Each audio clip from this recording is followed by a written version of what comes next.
Welcome again to this video clip series that I'm calling My Journey to God in a Very Secularized World. This should be video clip number 40.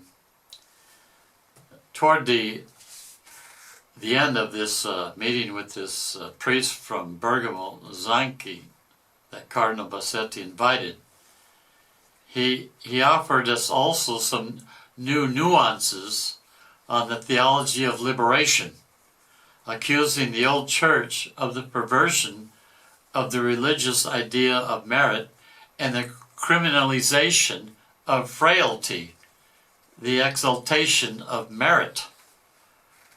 And I remember more than about 10 years ago, there was an important priest in the diocese, Don Alberto, praised, we were at lunch, and he praised socialism while we were at lunch, and I was just right in front of him. And I said to him, but the encyclical of Pope Leo XIII, Rerum Novarum, or the encyclical of John Paul II, Centesimus Annus, explained well to us the great danger of socialism.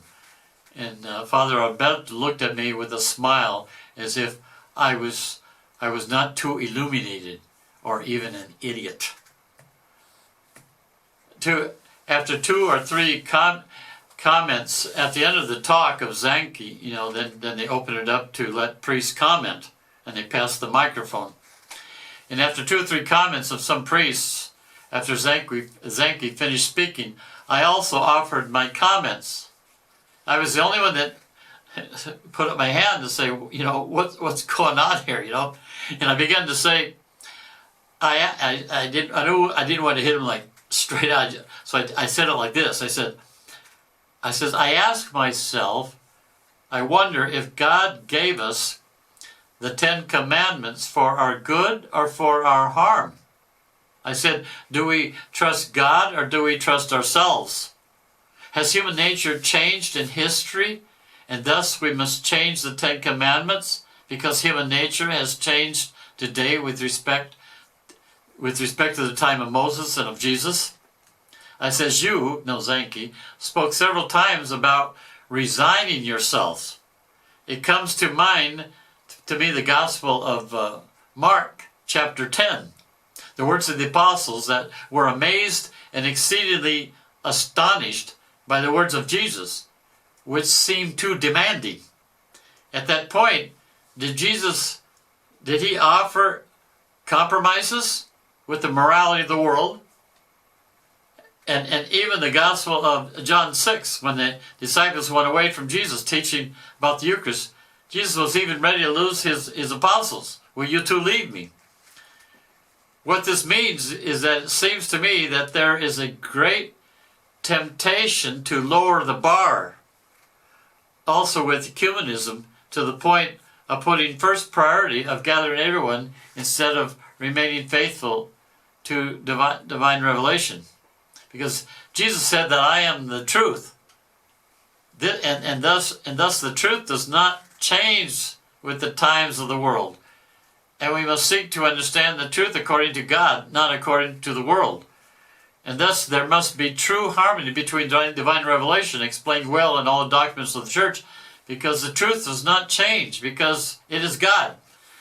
In this way we can offer the truth which makes us free, which Jesus told us in John 8:23. Thus there must be this harmony. The truth comes from God, not from the church and the world. That is God must. Zanchi is trying to tell us that God must change with the world, as we were talking about before. I'm sorry I didn't think at the moment the example of John the Baptist. John the Baptist, who Jesus called the greatest prophet, he said to the king, it is not lawful for you to have the wife of your brother. And so he lost his head. But now we're in the modern church. We are more intelligent than that. We know better how to do things. And I wished I would have said similar to that almost like there's an attitude that finally there's arrived us in the modern church who are so intelligent that we can finally interpret all of divine revelation in the proper way. As if for 2,000 years the Holy Spirit made a mistake in all the documents of the church and the words of Jesus, and finally there's arrived us who know better how to interpret all of divine revelation in the proper way. Thus, I think, I want to arrive at trusting in God, so as to be able to even to do leaps of miracles if I trust in God Himself. And thus, as a dumb child, I would be dumb according to the modern church, I want to trust Jesus as Jesus said in the gospel. Jesus said that if you do not become as little children, we will not enter the kingdom of heaven. This means, above all, the trust of children in their parents, to trust God in the revelation of God, which does not change, which must be in harmony, and to take the risk of dialoguing with those who tell us that we must remain in harmony with these things. For example, perhaps some of, in the four cardinals who wrote the Dubia in November 2016, there were Cardinal Bergoglio absolutely had no dialogue with those four cardinals. They only wanted to say that we must remain in harmony with all of divine revelation because the truth sets us free. But the truth of God, not from the world or interpreted by the world. And it's interesting also that at the end of all the comments, Zanke's supposed to then comment on our comments. And when it came to my comment, Cardinal Bassetti says, we don't have any more time. No more time, finished. He didn't want Zanke to speak about what I had said. Anyway,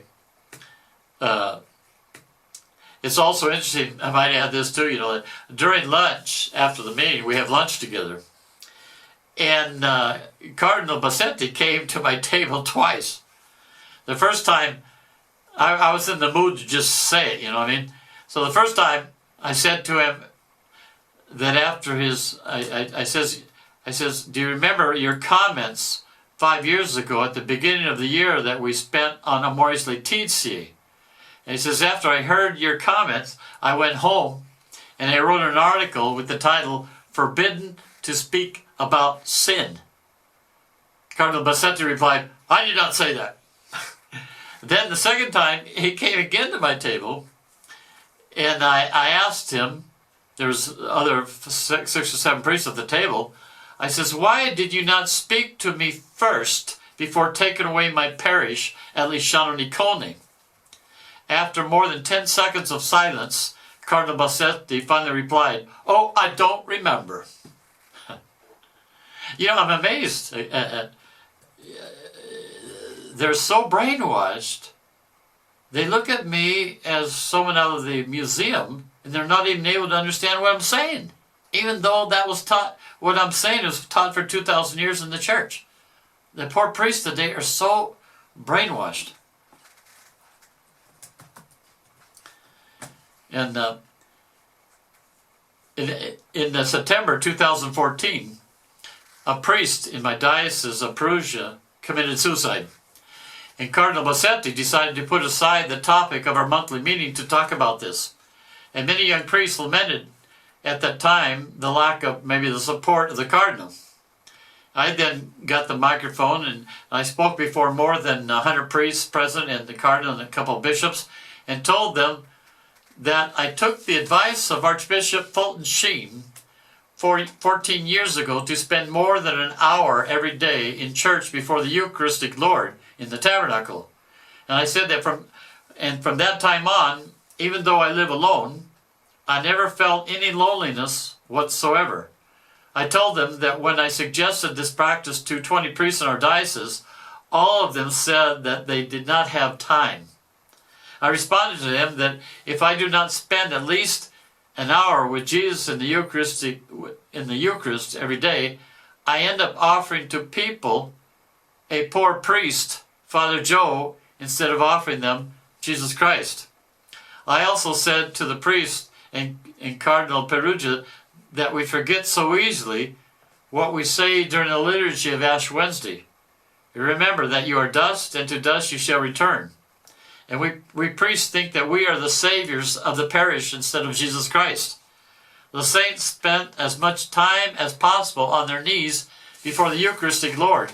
But today one hears often in the church and in the seminaries that priests should not waste time in adoration since they are not monks. They say this in the seminary, our whole region.